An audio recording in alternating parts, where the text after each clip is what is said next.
One of the key differences between a documentary filmmaker and a videographer is that a documentary filmmaker knows how to cover scenes. In this video, I'm going to go over what a scene is, how it differs from B-roll, and then I'm going to bring you into my Adobe Premiere editing timeline to show you what very few filmmakers will: the raw, unedited footage that I film that becomes a scene. Hey everyone, welcome back. If you're new here to the channel, my name is Meyer. I'm a documentary filmmaker, National Geographic explorer, and on this channel I share the field-tested skills, mindsets, and lessons that have helped me on my journey as a documentary filmmaker.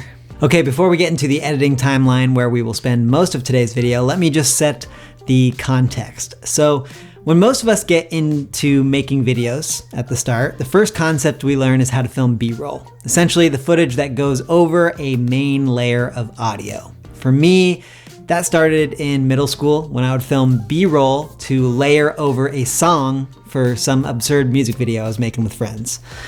Then, once I started to learn how to tell stories with the camera, it looked like this. I'd have an interview, that was my base layer or my A-roll. The audio of that interview would tell the main story, and then I would film B-roll footage to layer over that interview to illustrate the things that were being talked about. Now, filming documentaries like that is great.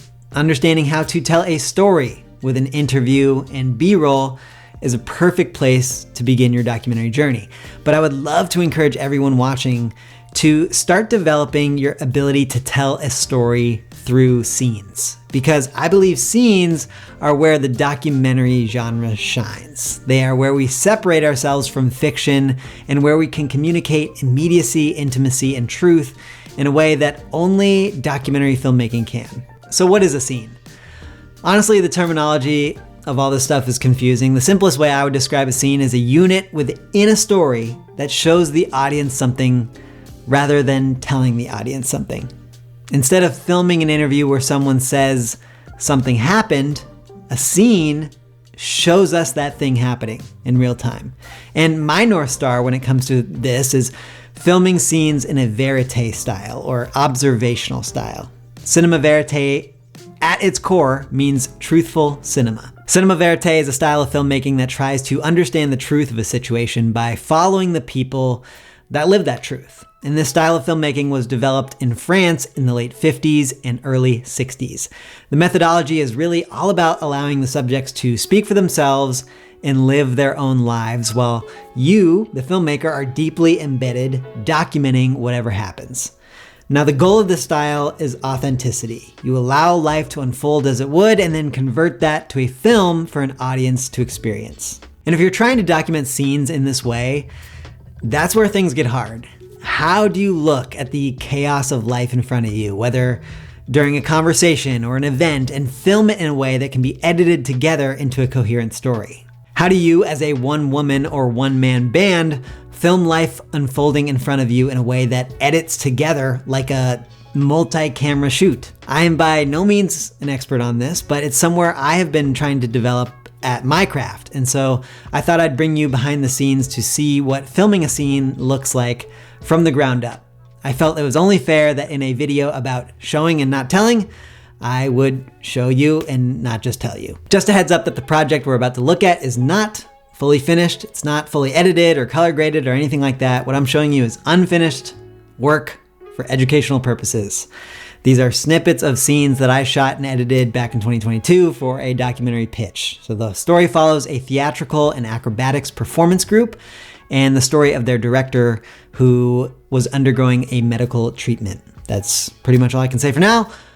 Let's jump in. All right, so we're gonna look at two scenes from this project that are both very simple, but my hope is that in showing the behind the scenes and basic edit of these simple scenes, it's going to illustrate to you a lot of the principles that I use when I am filming scenes in an observational way like this. So the first scene that I'm gathering and going to show you the behind the scenes of is this one in which this director of this theatrical troupe is coming into the building at the beginning of a rehearsal day, going up into a meeting room with her team and discussing the day's plan. My goal with this scene was just to showcase her with her team and also get across the nature of the day's rehearsal while also hinting at the timeline that they need to get this show on the road by, which is coming up soon. So I'm going to zoom through everything here, fast forwarding through my timeline so that you can get a sense of how much I'm moving, how I'm covering scenes. And it all starts with this shot that you see right here, which is our main character, who I probably met up with 10, 15 minutes before this shot happened. I put a lav mic on her, and then I told her, hey, if you want to hang out down the street, if you're about to go into the building, you mind if I go over there, get set up, and then I'll give you the thumbs up and you can walk this way. There's always going to be a debate with documentary filmmakers on when it's okay to guide your participants or direct them in some sense. Directing in this case being me saying, hey, can you hold on while I go get my shot set up? Now, there's always going to be a debate when that's okay and when that's not okay. I'm usually going to be on the side of let your participant do their thing. You adjust as the documentary filmmaker. But in an instance like this, when it's not really impacting the story in any profound way, it's just my way of getting into the scene, and she was going to do it anyway, I feel comfortable in this instance to say, hey, can you pause real quick? Hold on, I'm going to go get set. And that leads me into one of the first things I want to touch on when you're filming these scenes. Always be thinking about your way into the scene and your way out of the scene. So if I know that my scene is going to be taking place in this building, I want to be able to get into the building, transition from anything prior into the scene by having her walking into the building. So clearly I'm on a tripod here, I'm panning, I'm waiting till she gets all the way into the building, and then I'm gonna actually take a beat, take a second to hold my shot. So make sure I have a back end of this clip to edit with, and then I jump into the room with her where we're going for the rest of the scene. Now here's where I'm going to just kind of fast forward on mute and kind of tell you what I'm thinking through as I document a scene like this. So first thing you'll notice is as she gets into the room, I'm scrambling with my camera. I am clearly not set. I want to be on a tripod. I'm probably getting it on the tripod, leveling off with the bubble. But notice how I'm recording all of this. And that's because she is wearing a microphone. And so just like I want to have my transition points with the footage into and out of scene, I also want to have that for the start and end of conversations that I'm filming. So that's why I'm rolling, because I'm capturing all of the audio based on her lav mic, and it's clean audio. So if she starts right when she gets in the room saying, hey everyone, welcome to the day, how was your weekend, or says something that's really vital, I want to make sure I have that even if I'm not completely set up on my camera yet. So I'm always rolling right when I get into the room so that I'm not going to miss something. Then you also see that I start on this wide shot here, and that's so I have the context in case she gives kind of some opening remarks with her team. I have some context as to who is in the room, because usually at the start of a conversation, that can be some very useful footage to have in your project. So that's why I wanted to start wide, and then you'll see me start to work the room. So I start wide, and then I'm going to pick up my tripod here in a second, going for that static look. And that, as you can see me in the television screen back here getting set, that's when I start to move in and I start to gather some of those reaction shots. So the way I think about reaction shots, you can pretty much never have too many reaction shots during a conversation. And I cycle through in my reaction shots. If I feel like, I've got the main character on screen, their face talking to the group. Now, when she's talking about something that's maybe not as relevant to my story, then I start going around the room, cycling through the different people at the table, getting them reacting to my main character like this. And also picking up some detail shots like you see here, her writing notes about the day in her notebook. And my goal is usually to capture everyone at the table reacting to the different people who are speaking. So I always have people to cut to.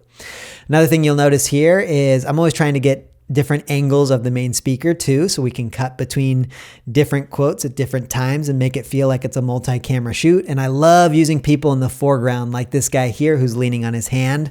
I feel like using people in the foreground just makes it more interesting. You're utilizing that whole frame, and it makes the audience feel like you're sitting at the table here with them.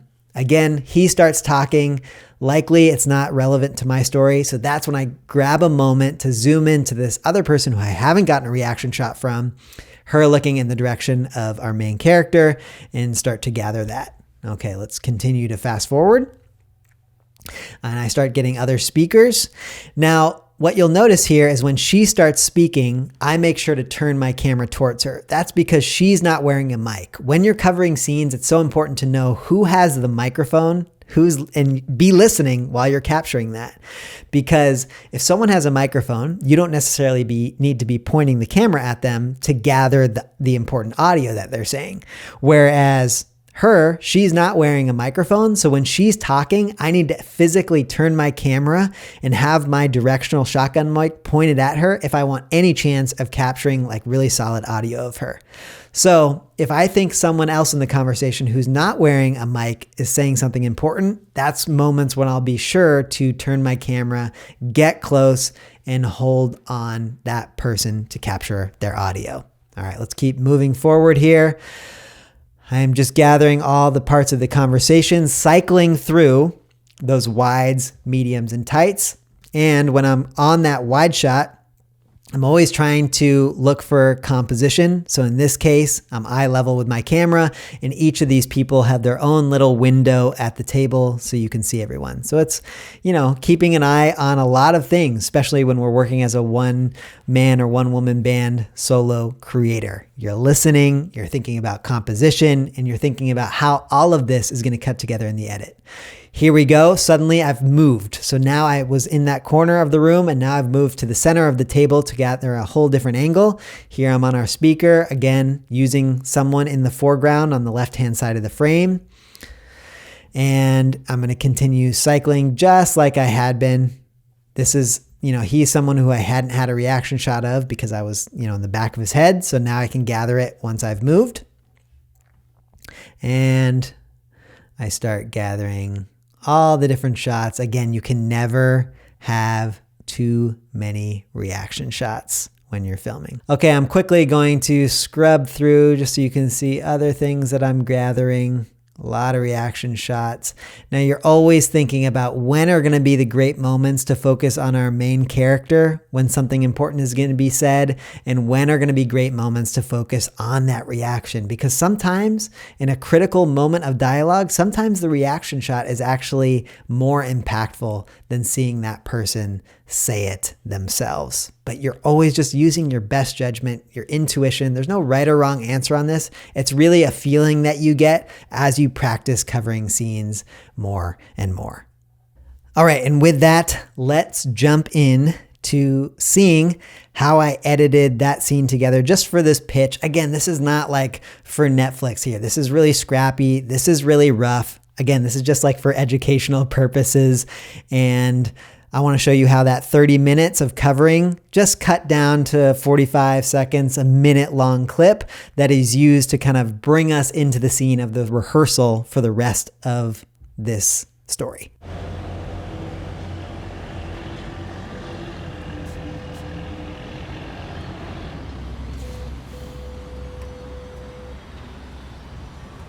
Okay, ça va bien, tout le monde? As much as it's hard sometimes to do things that are half finished and feel like it's like a vulnerable situation, I'd rather do as much as we can because we'll get the most information back out of it. Not only in the literal sense of people giving us feedback, but just for ourselves, like our own sounding board. However, safety-wise, if it's like, okay, no, I'm pushing them too fast, like we can't just like, so there's always like reserving the right to be like, we're gonna present 3 acts and enjoy, so. Hopefully Metro, that's the thing that we're going to try to create today. Like we've been doing improvs and building material, and I want to like bang it out today so we have something that we're going to show. Okay, so I didn't really have an out to that scene in my current edit here for this pitch, but hopefully you see how some of those elements of how I covered the scene played out in setting up the day's rehearsal. The rehearsal was really cool. I got to film people, on trapeze like this. I got to film these really interesting and dynamic kind of dances and scenes. This was the Metro scene that she was talking about in that original meeting. And also things like this, which I was just filming and like that was really cool. All right, and our second and final scene to go through is at the end of this rehearsal day when our main character is back at home with her family, and the goal is to show her with her family, her with her friends, transitioning out of that day of rehearsal back into home life, but then also documenting this nightly ritual, which is her taking medicine for a health challenge that she is going through. And so again, I'm going to scrub through really quickly because this is a 35 minutes of clips to put together this like 3-minute scene or something like that. And again, like always, we're starting with those exteriors to get our scene set up. And then we get into the home. And to start, I am just kind of like observing whatever they're doing. I have no idea what's going to happen this night other than I know that there is this ritual that I'm supposed to film. So I'm very much reacting to everything in the moment. Here I got into the house and immediately she started making coffee. So clearly right here, I'm telling her, hey, can you hold on real quick? Can I get set to film the coffee? Similar scenario with like her opening that door. She's not really interacting with anyone else in the room at this point. It's not crucial to the story. It's just these little details that can be helpful to get. So in this instance, I felt comfortable just saying, hey, can I get set if you're going to make some coffee here? All right, you're good to go. So I grab some coffee shots here.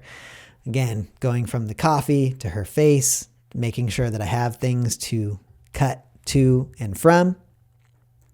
And then I am mostly just wandering around the house, getting details of her husband cooking, of her friends arriving, and you'll see me constantly cycling between mediums, wides, tights, filling out the scene in the house. One thing that's cool here is I'm just reacting in the moment, him cutting onions. I hear someone entering the door. I pan up, pan focus to that friend who's entering the home. That's not something I planned, but it's fun when it works out and I nail the focus to make it look like it was something that I had planned. As I cover scenes like this, you'll notice, similar to earlier, I'm always rolling as much as I can. So oftentimes when I'm transitioning between like filming him in the kitchen and then going back to the table to filming them talking, I'm going to keep rolling because I never know what audio is going to be captured from someone across the room who's wearing the lav mic that I might be able to bring into the edit when I'm moving around. So it's very rare that I'm actually cutting the camera in a crucial scene.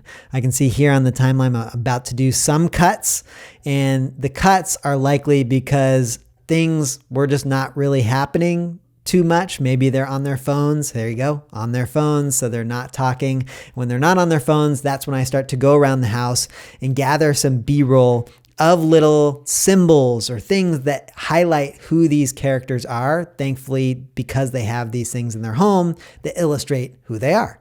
Okay, and let's scrub through. Again, they're getting ready for dinner. Their friends coming in. We got the dog. So here they're getting set up for dinner, and kind of like I filmed the conference table conversation, when they're getting set for the conversation or when they're getting set for dinner, here I am trying to kind of find a frame that I can use for my wide, because it's a nice, if I'm going to start the dinner conversation scene, it can be nice to have a wide to start. So you go from wide to then seeing the individuals at the table and their plates and things like that. So starting with a wide, and I remember telling them that I know you want to serve me dinner, and that's very kind, but let me just film for a while and then, I'll join you after. It's important to also just be a human being who is interacting with your documentary subjects in a way that a human being would. Okay, again, just scrubbing through this super fast so you can see how much I am moving around the table, how much I am capturing the different people at the table, and of course, got to grab a dog when the dog's at the table. Okay, now making sure that I get a plate that's finished with the food so that I have something to cut to illustrate that dinner has ended. Always thinking of my ins and outs. And here we go. Now dinner has ended. I return back to my wide. So we kind of have that parallel between the start of the scene wide and the end of the scene wide. And now we're about to go into the ritual, which was one of the most important things I was there to film, of her taking her medicine. Now, important to note that I had no idea how this ritual was going to happen. I didn't know what I was filming. I was just told that there is a ritual that I'm filming. So here you can see me. I know it's about to happen. I don't really know what's going to happen. So I'm kind of just following in the moment as she goes and gets ready to do the dishes. But then, oh, I see her. Now she's going into the bathroom to get ready for the ritual. She's washing her hands. So I go into the bathroom. Again, have no idea what's about to happen. I got my wide here, and then I'm going to crash zoom right into the tight to make sure that I have a wide, can cut to the tight. There you go. And now let's keep it moving. Oh, notice how in that last one, as she leaves the bathroom, I hold the camera there, let her leave the frame. Again, when we have a new setting, it's helpful to have an in and an out. So I hold the camera there because she's leaving that room. I can cut on her leaving. Okay, now as we move into the room where she's going to do her ritual, this is interesting. So I'm trying to figure out what is about to happen. And I see that she picks up this box that seems important for the ritual. So here is something where I missed the detail because I didn't know what was going to happen. And I believe I asked her, is this something that I should be aware of? Let's see. Wait. Is this part of this? Yeah. Okay. So I say, is this part of this? Let's do it again. Okay. So I have the whole sequence. I explained to her that I want to have the whole sequence there. Starting with picking up the basket. So again, this is a little detail. She's not in the midst of the ritual yet. They're not doing it. They're not having this moment together. It's just a little detail that I thought would be helpful if I had on camera. So I asked her if she could put that back and we just do that a little again. But again, it's using your intuition, your feeling in the moment to decide when it's okay to do that or not. Because if you do it too much, then it's going to feel like everything is staged. And you don't want things to feel staged either for the film or for the participants in the film. Yeah. Are you going to stay for it? Sure. Yeah, okay, great. One second. So she does it. She does it again, and I say, 1 second again, 1 second.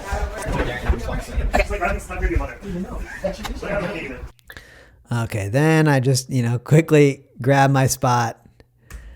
That's good enough.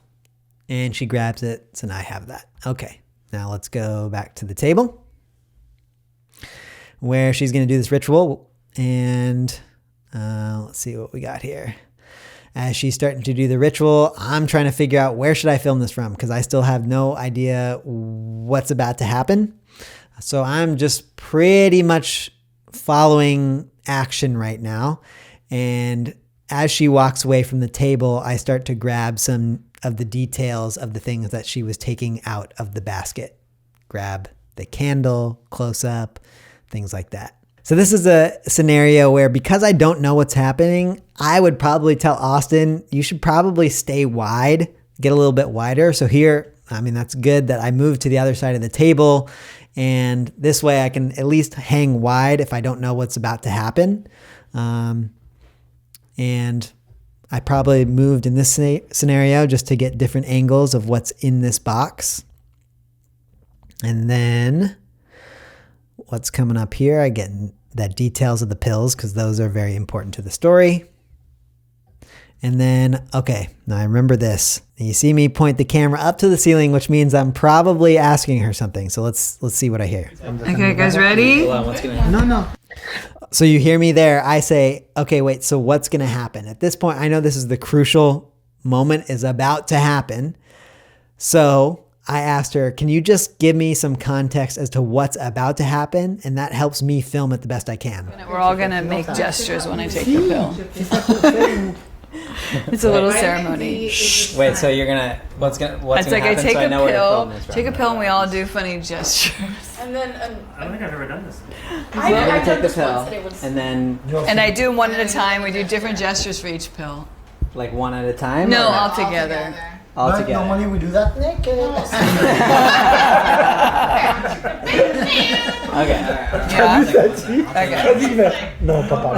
Okay, so just a little bit of context for me. And again, this is probably not a question I would have asked her if I hadn't spent 2 entire days shadowing her everywhere she went. At this point, she's quite comfortable with me. All these people who I'd been around were quite comfortable with me.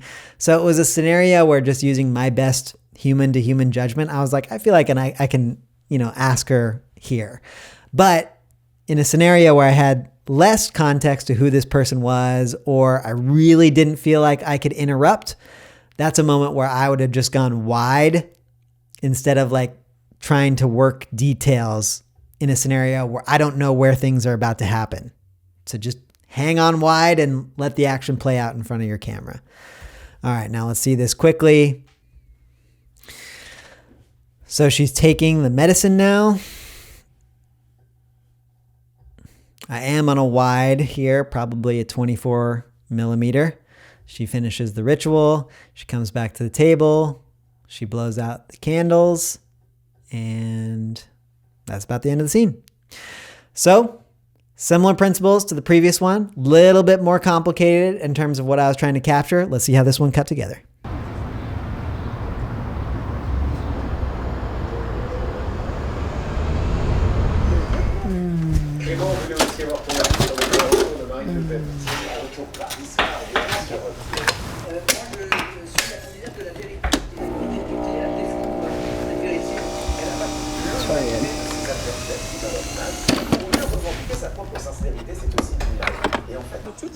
Les exemples de femmes, de couples avec une femme plus âgée se multiplient. Dans la population générale, ça concerne un couple sur 10. Une Erika, consacrée à l'amour et plus précisément au futur de l'amour. Hey! Comment tout, comment vivre sans Really? émerger des nouvelles formes d'amour, comment draguer des parcs. Okay. Tired, huh? It's so funny because on the one hand, I was like, we're going to finish the whole act in 2 hours. And then on the other hand, like we worked pretty productively and got halfway through. So it was like, I think I was just too optimistic. Like, like we should have felt like, okay, that was productive. But instead I was like, darn, I thought we'd finish the whole act. But that was good. It felt like we did so much less because I wanted to give Luke the time with the bike and I give Colin time for music. And then in the afternoon, we were basically only doing Metro. So it was like, we're used to doing like 5 scenes a day, and today it was like, oh, we kind of only did 1, sort of. But yeah. It's okay, it's okay. My dog. Do you want me to say for me or for Sati? Okay. I'm just sitting here and letting myself be served. Yeah, you're the princess tonight. Not that it's that different from most nights in terms of letting myself be served. Not a princess, but like. But what about Hochelaga? No. Oh yeah, you can find things, but yeah, not in the good neighborhoods. Donne-moi un peu d'assiette pour le monsieur qui... Like go Verdun and then you go more... Like there's that new Verdun beach, like I'm wondering about it. Oh, you mean in this river? Yeah. Yeah, you can swim. I mean, I Still kayak a in bit, there. it's a bit early. Yeah. You want to go end of June. I don't know. I mean, I like cold water though. But... C'est quoi le budget du... Mais c'est vraiment plus facile si vous êtes à 2 ou 3. Oui, To find a place sauf to live, que like, même à ça, moi j'ai envie de demander un... Donne-moi, je vais goûter. No, Lanca's couché. I know, So but he's fast. saying if you're gonna live in a place like Longa, Yeah, you might as well live in Beaumont. and be in a much nicer situation. Yeah, I don't know. Is that like far from a lot of things? Beaumont is far. Longa is really close. I mean, sorry, not to. I remember when I was in circus school, our place was, No, there's no kayaking. I think it was like 500 a month, and we were like There's really good kayaking. 5 in it. Like we all paid 100.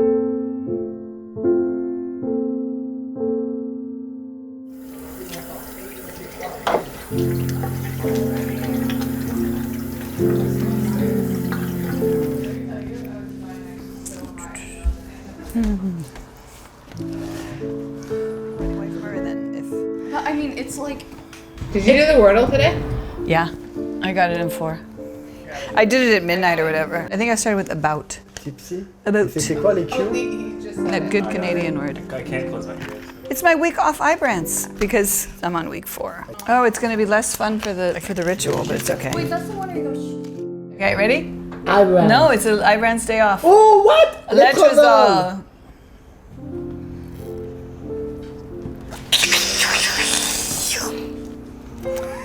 Calcium. Vitamin D. Woo! Here comes the sun. Voila. 1, 2, 3. A Delo water. There we go. Cheers. Santé. Moi, c'est du Prosecco.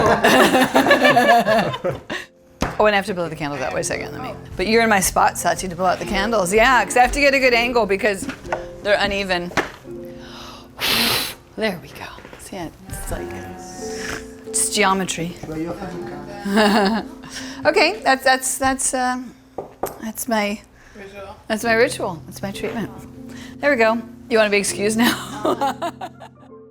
That's it for this week's video. Quick note, if you like these videos, if you're getting value, please subscribe to the channel. Subs really are a vanity metric, but here's the thing. The more subs I have, the easier it is for me to get cool guests to bring on for you all to break down their documentaries.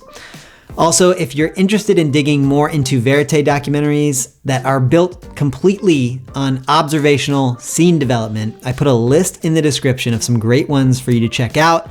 I'll see you back here next week. Until then, go out and tell some stories.